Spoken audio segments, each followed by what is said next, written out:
चाहे सौम्य प्रसाद मौर्य हो या दूसरे भारतीय जनता पार्टी से लोग आ जाएं, और अनुप्रिया पटेल की भी चर्चा कुछ इस तरह की है। मेरे पास कोई पुख्ता जानकारी नहीं है, लेकिन जो हलचल है मैं उसकी बात कर रहा हूँ। पहली बात तो ये है कि इस समय इन लोगों का आना निश्चित रूप से समाजवादी पार्टी के पक्ष में एक माहौल को बनाएगा। और बाकी जो अभी हमसे पूर्व वक्ता ने कहा, मैं उनकी बात से सहमत हूँ कि इस समय इस तरह की बयानबाजी करना ठीक नहीं है। और इसका फायदा सिर्फ यही है कि माहौल मजबूत होगा, और मैं दूसरा नहीं देख रहा हूँ। जो मूल सवाल आपका है कि इन जो 7 चरणों में चुनाव होना है, पश्चिम से लेकर के और पूर्व की ओर जो चरणों का रुझान है, उसका समाजवादी पार्टी पर क्या असर पड़ेगा? देखिए, पहली बात तो ये है कि 5 साल की जो एंटी इनकम्बेंसी है भारतीय जनता पार्टी की सरकार को, वो उसका पीछा नहीं छोड़ रही है। आप एक-एक अगर परेशानियों को गिनाएँ तो वो एक लंबी फ़हरिस्त है। लेकिन मैं संक्षेप में ही कह दे रहा हूँ कि एक तो कोरोना के बाद की जो परिस्थितियाँ हैं, चाहे उसमें पहले लॉकडाउन के हालात रहे हों या उसके बाद जिस तरह से स्वास्थ्य विभाग पूरा चरमरा गया था और गाँव से लेकर के और शहरों का मध्य वर्ग तक जिस तरह से प्रताड़ित हुआ उस दरमियान, वो दर्द अभी लोगों में बाकी है। इसके अलावा किसान बहुत ज़्यादा परेशान है, पश्चिम से लेकर पूरब तक, पूरे उत्तर प्रदेश में। 3 बिल वापस ज़रूर हुए, लेकिन अभी किसानों में भरोसा नहीं है, पहली बात। दूसरी बात, जो आवारा पशु हैं, वो बहुत बड़ी समस्या है किसानों की। और मैं इसको देख रहा हूँ कि ये कहीं आपातकाल में नसबंदी की तरह का कोई मुद्दा ना बन जाए। कि जिस तरह से नसबंदी के कारण बहुत लोग साइलेंट थे और उन्होंने कांग्रेस पार्टी का लगभग सुपड़ा साफ कर दिया था।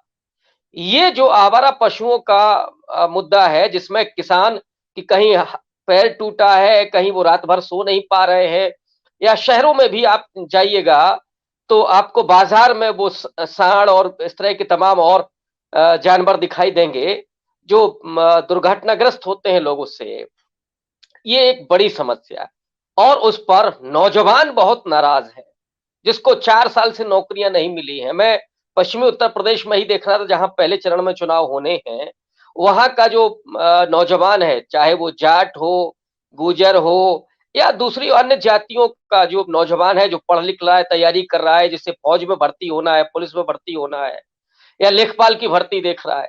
हालात ये है कि उत्तर प्रदेश में तकरीबन 21 तो परीक्षाएं रद्द हो चुकी हैं पेपर आउट होने के कारण।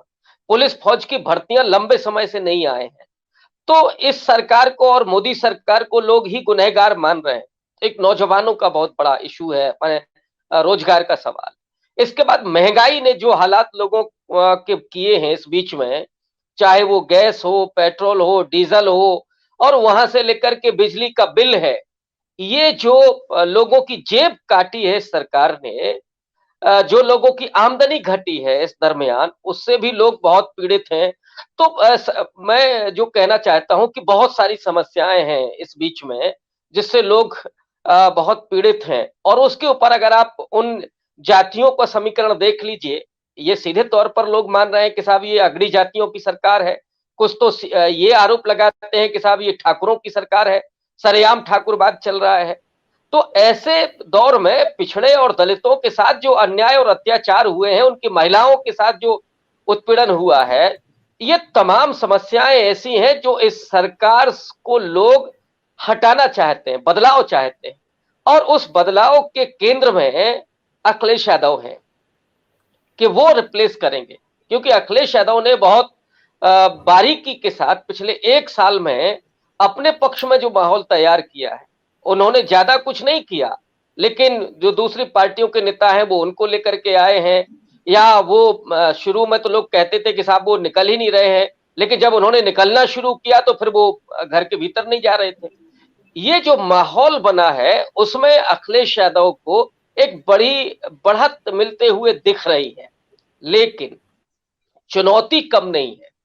उसी पश्चिमी उत्तर प्रदेश में जहां से पहला चरण शुरू हो रहा है, आपको मालूम है कि 2013 के मुजफ्फरनगर दंगों के बाद वहां पर एक सांप्रदायिक ध्रुवीकरण का ऐसा माहौल बना था कि उसने भारतीय जनता पार्टी को इतनी बड़ी बहुमत दी थी।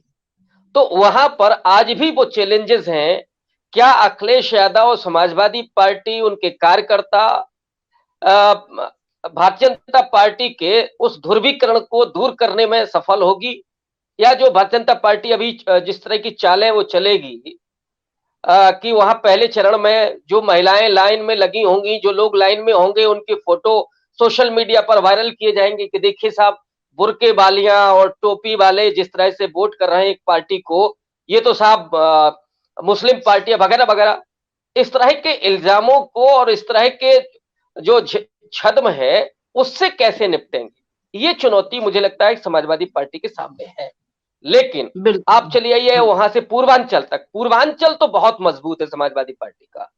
माने पूरे उत्तर प्रदेश में आप देखेंगे, अगर हम 3 हिस्सों में बांट दें, पश्चिम, पूरब और बाकी और जो शेष क्षेत्र है, 164 सीटें पूर्वांचल के पास हैं। पश्चिम में तकरीबन 136 सीटें हैं। दोनों को मिलाकर के 300 का आंकड़ा हो जाता है। और पश्चिम से ही बढ़त दिख रही है अखिलेश यादव को, माने एंटी इनकम्बेंसी इतनी ज्यादा है।